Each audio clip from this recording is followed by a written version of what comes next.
Passports really are the last step, and, you know, as someone said today, the hill worth dying on, or the last fight that we have to fight. Because once the passport vaccines are accepted, there is no more resistance. When you agree to the vaccine passports, when you go to a pub or a play or a restaurant and you swipe that code, right, which you're getting used to, because since COVID, you know, when you go to a restaurant, you're asked to swipe that QR code. That doesn't just, where does that go? I will tell you where it goes. It goes to a central database, and all the people who are with you, who are also swiping the code, their information is also going to a central database, which means that the vaccine passport, quote unquote, which is really a social credit system, knows everyone who's at that table. And if you're talking about, you know, resistance to the system, if you're talking about staging a protest or writing an op-ed or mobilizing support for a representative to pass a bill to roll back this system, the platform will know. Exactly what they want. And there's a functionality that creates maps of networks of people. And as you all swipe in your vaccine passport to that cafe or to that restaurant or even to that living room, right? It is geolocating you, and it can tabulate the searches you all have done historically, and it can read what happened on your social media as a group, and you as a group can be blackballed. Your social credit score can dial down, or you're all positive, right? None of you ever gets to shop for food. None of you ever gets your children into school. People who have been drafting proposals for contracts for the vaccine passport system, like Microsoft, they've said explicitly that the system can keep people who are positive from leaving the house.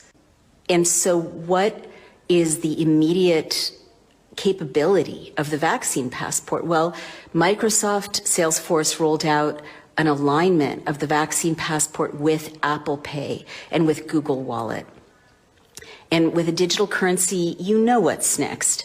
If you're not a quote unquote good citizen, if you see a movie you shouldn't see, if you go to a play you shouldn't go to, which the app will know, right? Because you have to scan it everywhere you go. There's no opting out for it. Then your revenue stream can be shut off, or your taxes can be boosted, or your PayPal won't function, and you don't have any choice except to get it back by being a good citizen and disavowing whatever, you know, renegade views. Disavow.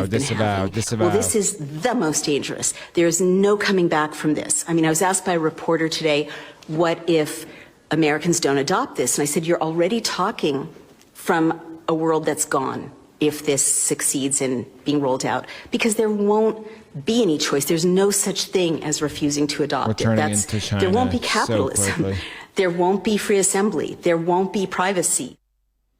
Crazy, crazy video, but true and alarming and scary. And if we keep letting them do this and we let them get away with this and we don't push back, that is our future. It really is. It's what's happening in China. They're turning us into Chimerica very fast, and they're doing it under the disguise of safety and this and that. We're losing our rights so fast. We need to wake up and see what the hell's going on, man, and people need to start acting and standing up. And I'm actually starting to see it a little bit more, which is making me happy. Anyway, I'd like to welcome everybody to the Truth Algorithm. Today is April 9th, 2021. This is your man, Algo Homage. Hey, I just wanted to say thank you for watching me. I really appreciate you guys watching my videos. I hope you subscribe, especially on YouTube, because only my subscribers see my videos, or if you share with a friend, because they have me on that, you know, shadow ban, because I'm the content they don't want on there, I guess. You know, after my third video, I realized that my views all went down because only my subscribers could see it. But you guys on BitChute watching me, I really appreciate it. Give me some comments. Let me know what you guys think. Maybe some subjects you guys want me to talk about or put an opinion on. Let me know what you think about my videos. I would really appreciate it. Constructive criticism, whatever. Give me some likes. Also, I'll stop saying I think I said it 7 times right there, so I'll try to stop doing that. All right. Anyway, I really appreciate you guys watching me. I just wanted to say that. So I'm just trying to get it out there and get the truth out there the way I see it, at least, and maybe a different, perspective, a different narrative. And gotta stop saying But I really do appreciate you guys, and I hope you share with a friend, subscribe, and throw me a comment. Let's start the episode. Wanted to put that little intro in there because it's very, very, very important. Anyway, today I wanted to talk about a few different things. Gonna do about a 20-minute, maybe a half-hour episode, but I'm gonna put a bunch of little things in here and talk about them.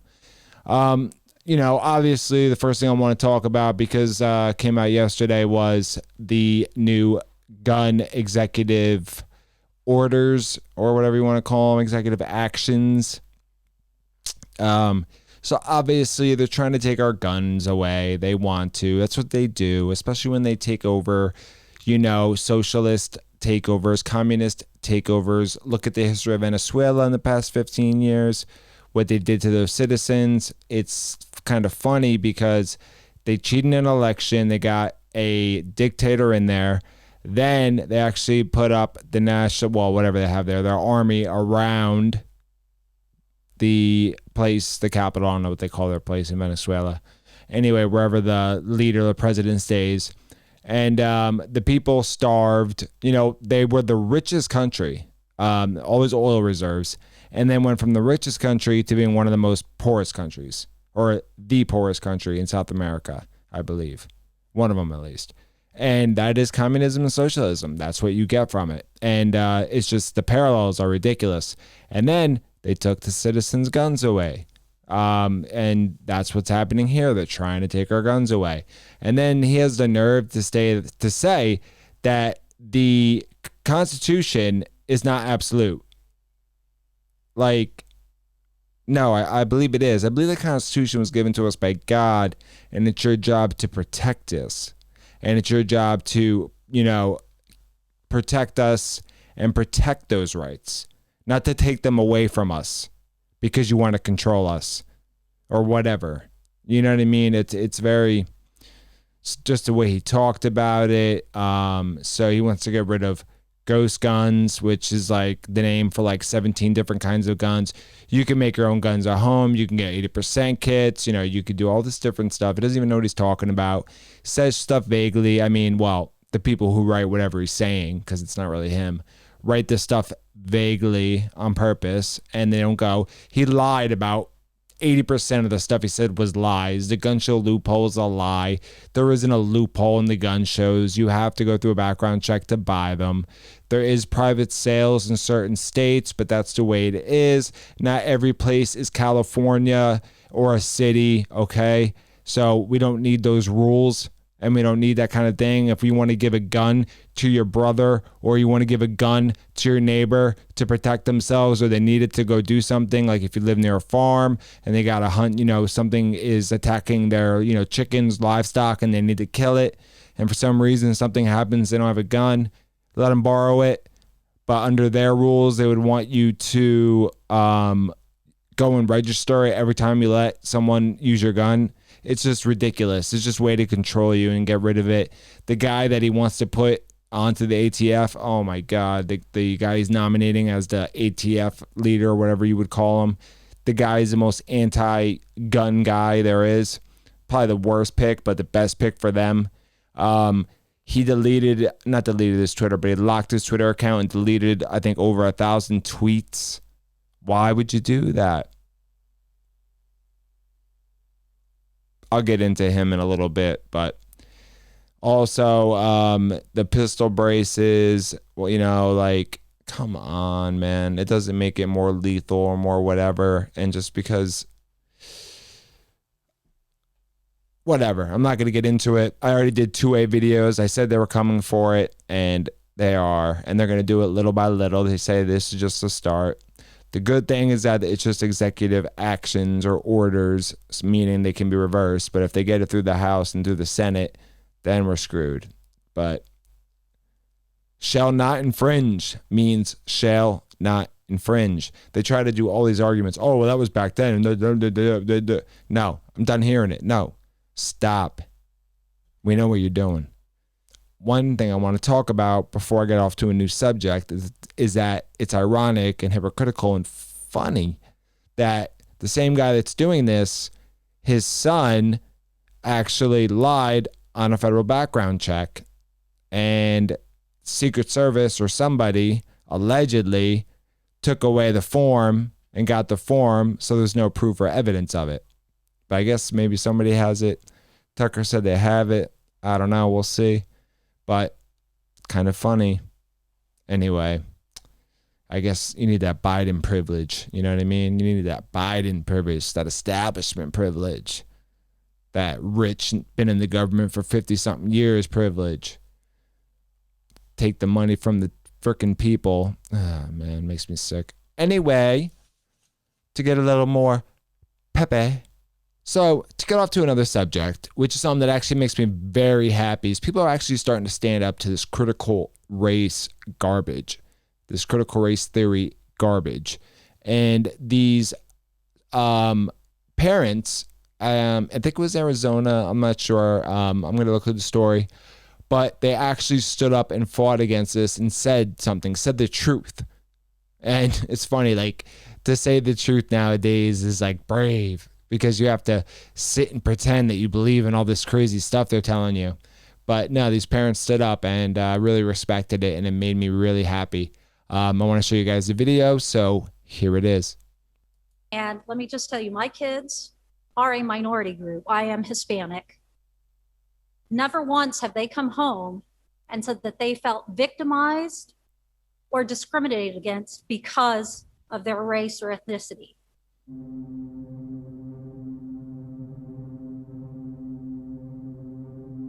So happy they did. We need way more of this. A lot of research into this transformational equity work document, as well as Mr. Kendi's theory, radical theory, unproven, without a lot of supporting facts. And I'm deeply concerned for my kids who are in this district. I have had over a dozen teachers reach out to me, frustrated and upset over what is being thrown their way with this transformational equity work, thanking me for speaking up for them because they can't do it themselves for fear of retaliation and possible discrimination. Like, where do we live? Like Nazi Further Germany? on, the document references reducing disciplinary action by race, reviewing library books, It's insane. and hiring based on race, ethnicity, gender identity, faith, sexual orientation, socioeconomic class, and age. You know what? We have fought and battled for equal rights in this country. This doesn't sound like equal rights. Yes. This sounds like we're going to go higher based on Thank you. meeting a quota. And you know what? In the 80s, we played that game. How do you increase the diversity of applicants by race? That is illegal. The diversity of hiring should be based on applicants' ability to excel at the job, regardless of their skin color. Correct. Are they good? Are they bad? Are they good for the job? Are they bad for the job? And to sit here and make a goal about— And they want to do this with airplanes now, Delta Airlines. Is illegal. And if that goal is absurd, and if HR does not understand it, they should be replaced immediately. Thank you. These teachers are already stressed out, overwhelmed, underappreciated, and now the district, with implementation of this TEW, will pit parents against teacher and students against students. Correct. And let me just tell you, my kids are a minority group. I am Hispanic. Never once have they come home and said that they felt victimized or discriminated against because of their race or ethnicity. Do you want to know why? Because my children are taught at home the value of people, that you treat people the way that their character and integrity defines them in your view. Thank you, lady. That is not a place for the district or the board to impose a leftist, and yes, I'm going to make it political because that's exactly what this document is. Correct. A leftist rhetoric that has no place in our schools. So I know that we can make public requests for information. I want to know how many complaints the district has received from parents of minority children about this topic that makes it so heavy in the forefront above their academic skills, Very like smart. math, Check it out. reading, all of those things. So I drafted the equity statement, and I chose to use the definition of anti-racism by Kendi. I don't Anti-racism pretend is to know racism. everything or have all the solutions, but I can look to others and not reinvent the wheel. I chose to propose this definition of anti-racist because it struck a chord with me personally Oh, did it? and spoke to taking action instead of just sitting by and remaining complicit with the gap in discipline and achievement in our district. Well, you don't need to Complicit. convince me because everybody in this room knows exactly, and you're just revealing that it's all about your personal feelings. Which Yes, I don't exactly. think anybody out here taxpaying parents It's how she are feels. at all interested in. And Not they're about kind of what appalled matters. That our school is going in that direction instead of teaching their kids math, reading, true history, character, how to be good citizens, how to be productive to society, Thank so you they can have for these happy people. lives instead of going around whining, complaining. Yes. The governing board is responsible to the people of the district, not their own personal experiences, and therefore should be aware of the opinions and attitudes of the community instead of shutting up somebody that expresses them in a board meeting when it's on the agenda, and as representatives of the people who own and support the schools and accept the responsibility to identify community attitudes instead of scorning somebody at a meeting. You're not going to tell me that your efforts are better focused on something like Kendi's theory than on my child's academic success. That is not what you're here for. That is not what the educators are here for. And they should not be burdened with shouldering that when the public hasn't had an opportunity to be a part of that process. That is not what you were elected to do. And just as the gentleman said that in June, we have an opportunity to recall members of the board, I'd like to ask those of you who stand with me to support my efforts in recalling the members of the board who are proposing this product, as they call it. Yes.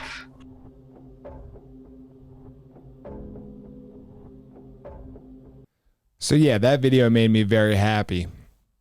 It's really good to see people standing up to this. We need a lot more of that because critical race theory is the most, destructive thing that you could possibly teach people. And it's so backwards. It's, they get so progressive that they get regressive. It's that circle. The political line is a circle. Here's the middle. The people think it's a line, left, then right. You're on the far right or the far left, but really it's a circle because when you're in the middle, you believe a little bit on the left, you believe a little bit on the right, you're moderate. But when you get to the far ends of the spectrum, they both believe in a disgusting ideology that everything is about race, everything is about sex, everything is about immutable characteristics. And that is wrong. And that's far left and far right. But people know the far right as, being racist, bigot, but they don't see the far left as that, but they are. And anti-racism, like that woman said, is really racism. I said this before, but when they put anti in front of something, it really means for, like anti-fascist, but they're actually fascist. You know what I mean? Anti-racism, but it's actually about racism. It's about seeing people only by the color of their skin or only by their sex or only by their, gender, whatever. Those are the same thing, I think, but maybe they're not. But anyway, I don't care. But you know what I mean? But it ends up going in a circle because they believe in the same thing, just different colors or different ways. But it's the same ideology, really. It's about race. So it's stupid. And, people should not be judged on race. It should be judged by character, like Martin Luther King said. I mean, it's getting, ridiculous. But this stuff was put in there on purpose. And it's been going on for 20 years now, at least. And now we're seeing it because the people that came out of these colleges that are now running these, corporations and running these big tech platforms and stuff, they were all indoctrinated in college and whatever, but now it's going even in the high schools and elementary schools. I mean, it's disgusting, and it's coming out, and now we're seeing the effects of it. And we were infiltrated by the inside. I don't know about China, Russia, whatever. More likely China, but Russia does mess with us too. But they put it in our schools, and now they're teaching this stuff. Like, where did they get this from? Think about it. You know what I mean? Where did they get this divisiveness from? And BLM, Antifa, all this stuff coming. It's disgusting. And they're all, they have they want to destroy the nuclear family. They want to just everything to weaken the country from the inside.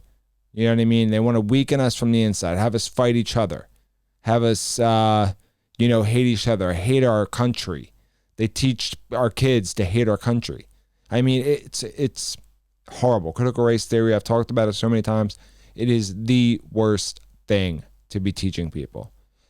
Both people. You teach white people to hate themselves. You teach black people that white people hate them and that they are oppressed. Both is toxic to both groups of people. You should not judge people on the basis of one characteristic or one immutable. They're not groups. People are individuals. Some people are racist, yes. Some people aren't. That's the way it is. We got to get out of this. And it's going to take a bit, but we got to get out of it. I'm just happy people are standing up to it. Anyway, I wanted to read this little story here, but this is, Grassroots Rebellion, this is from, what is this? The Epic Times, and written by Mark Tapscott on March 31st, 2021. All right, Grassroots Rebellion grows with new calls to ban critical race theory from military and public schools, which Trump already did. This stuff should not be in there, especially the military. Their one mission is to protect this country, not to look for white supremacists, not to, have not even equality, equity in there. And I'm not going to get into that right now, but anyway. So, read a little bit of this. Kevin O'Leary said he was devastated when he learned his former football coach, David Flynn, had been fired after questioning a 7th grade history curriculum that labeled white people and America as inherently racist. Everyone loves Coach. He gets kids to play football, O'Leary told a local television news reporter in January. Coach Flynn is an awesome guy, and we're all devastated that he fired him. Coach Flynn and Dedham football, it's like broccoli and cheese sauce. Can't have one without the other. A few weeks after Flynn's termination as head football coach for Dedham High School in Massachusetts, Judicial Watch filed a lawsuit in federal court on his behalf, charging that the coach's firing violated his First Amendment right to petition public officials and that it was retaliation for his criticism of the curriculum. Flynn isn't the only parent going to court in opposition to a school curriculum based on critical race theory, CRT, which views all white people as racist, oppressors, and all people of color as the oppressed, who are thus incapable of being racist.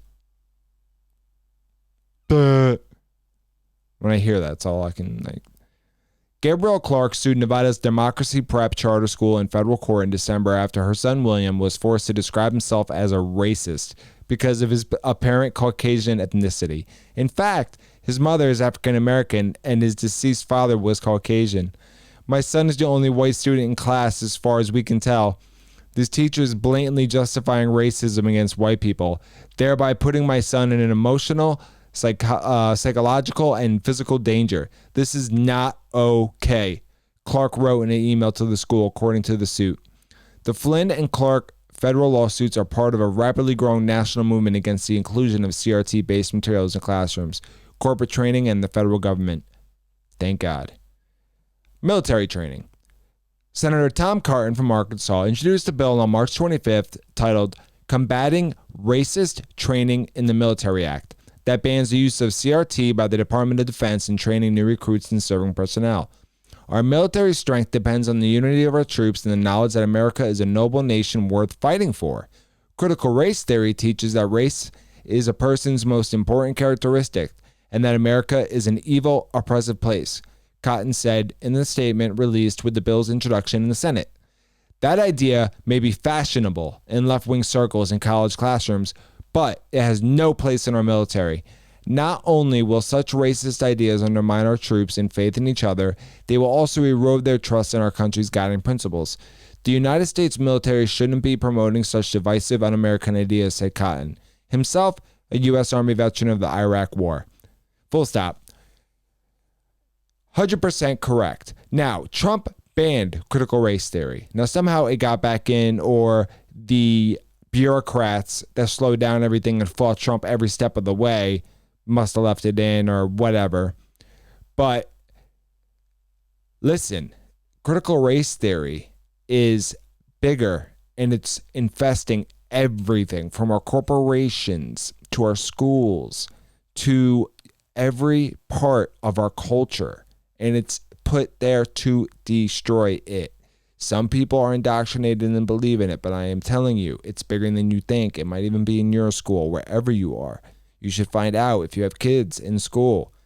Well, and watch Zoom or at home going on Zoom. See what the curriculum is. Go to the school and find out what they're teaching your kids. I'm telling you, you will be surprised. Anyway, states' opposition to critical race theory-based curriculums in public schools is a flashpoint for legislators in at least 6 states.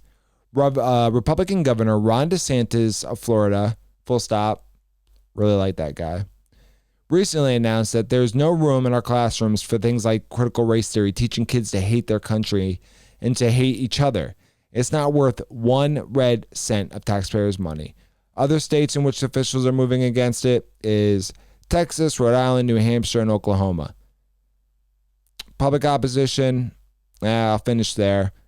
But I'm very happy to see this, and I hope this gets bigger, and I hope we get this flushed out because we need to immediately, because we've got to heal from this.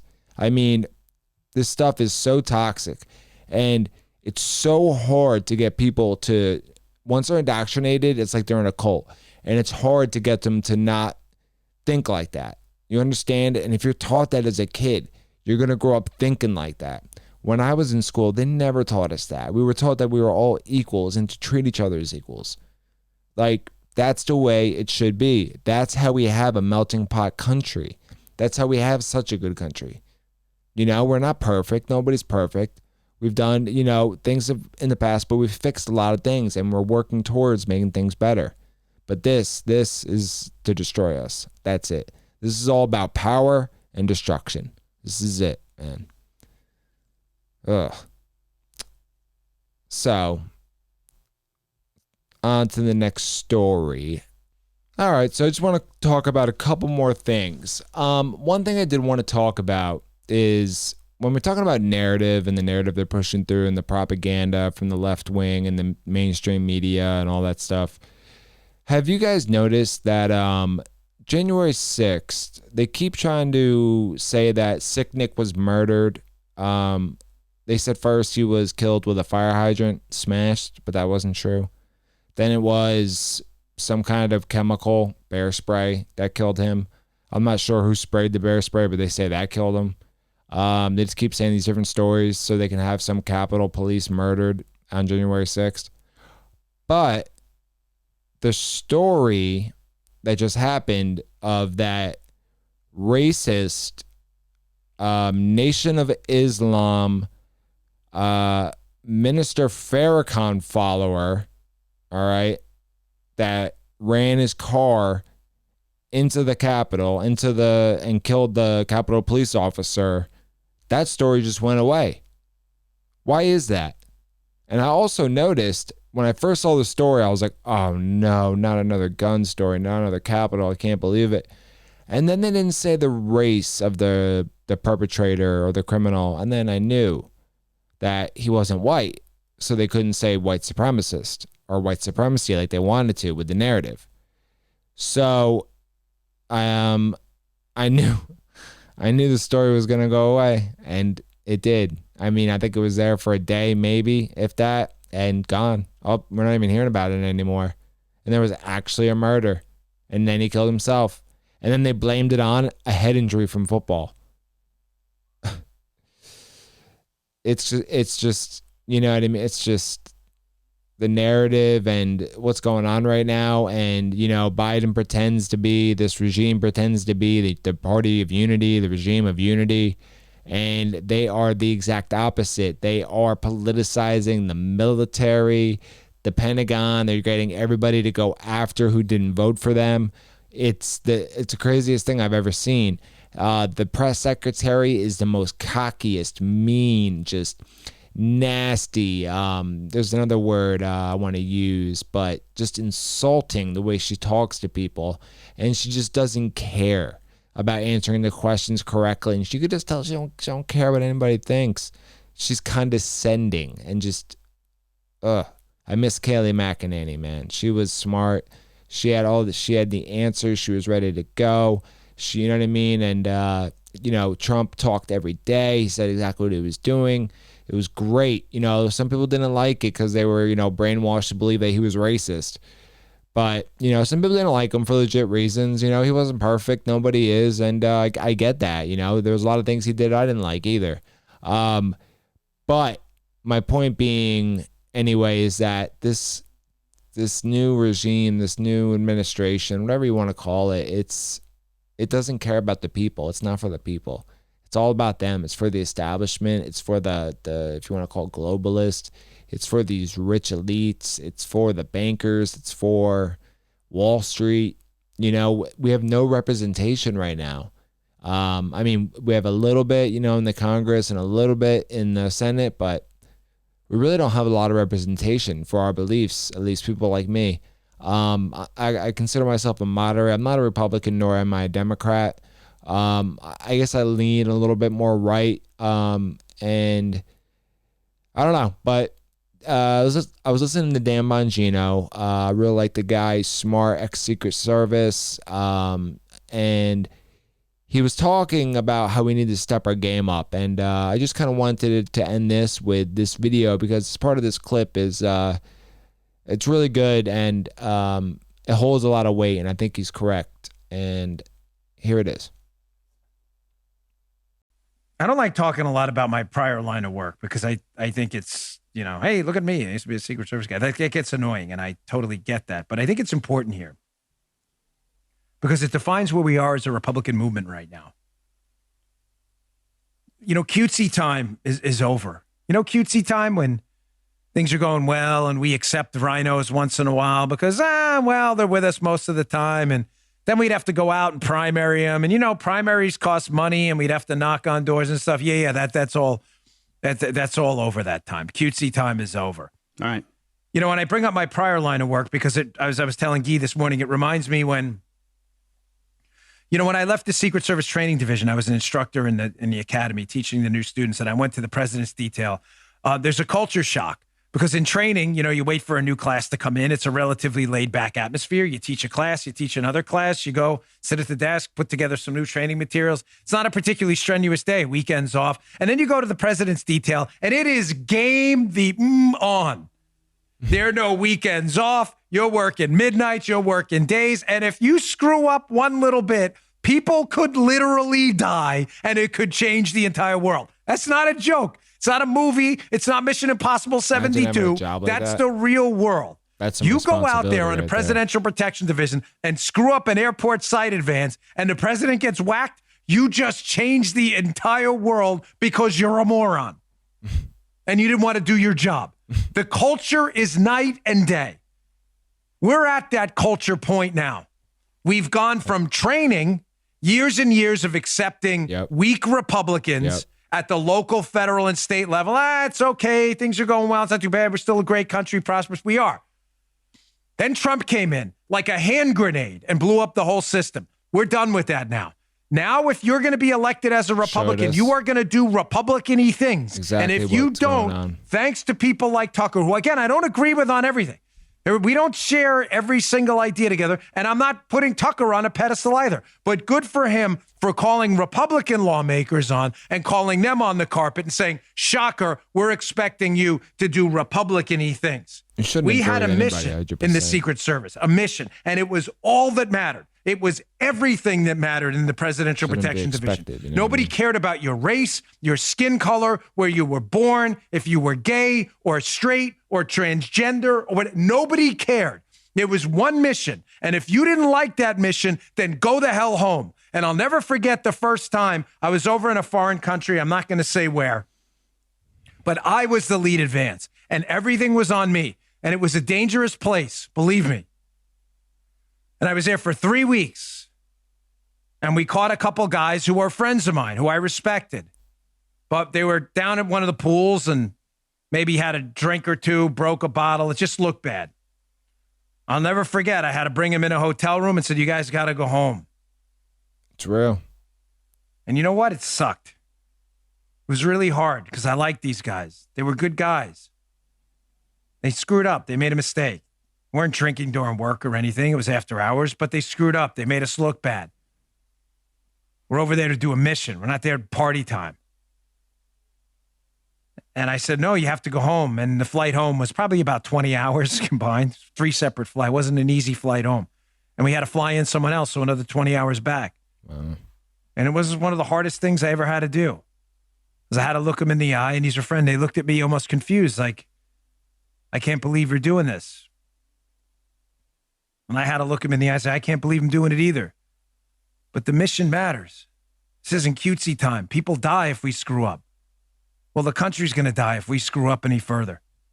Yeah. I'm very sorry, but it's time to stop putting these people on a pedestal and genuflecting before them. Thank If you. we are going to elect you and give you power as Republicans in red states, no less, then you damn well better do Republican things because cutesy time is over. Absolutely. Or else you're coming in the hotel room with us. We're going to sit you down and send you home too.